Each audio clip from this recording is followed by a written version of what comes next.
Alright, I was thinking that elastic bands would work, and they don't. Based on this picture, whatever is holding the thing from the side should not interfere too much with whatever else is going on. So I'm going to try using one of these things and see if that will work to keep it in place. Let me see, how can we do that? Maybe we can stick it through here. And on top of here, maybe. Like so. That should do it, actually. Maybe it'll work. Like that. It's only a temporary thing anyway. I'm just trying to get it to stay in place momentarily.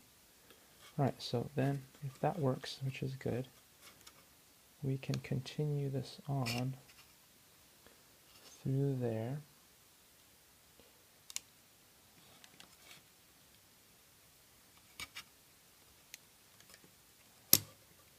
Give it some more. And then we'll turn this around so you guys can see what I'm doing. And then we'll push it right back through here.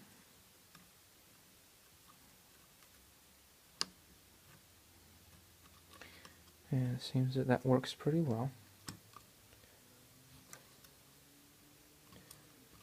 Give it maybe some more. Like so. Slide it through. And just, you know,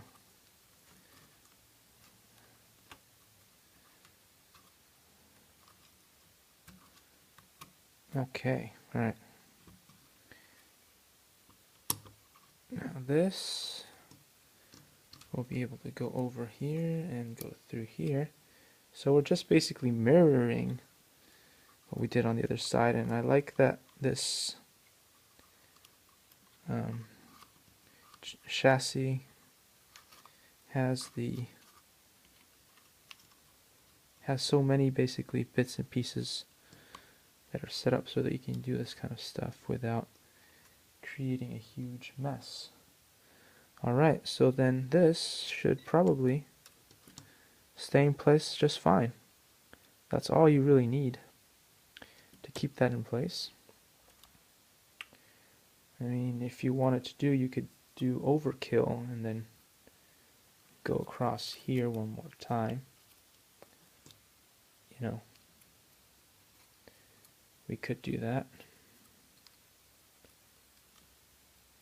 And then we just need to make sure that it doesn't interfere with the rest of the bits and pieces, but I mean, I don't think it'll need that much. Actually, yeah, this is the better way. Put it through here, like so, and put it through there, like so, and then turn it around.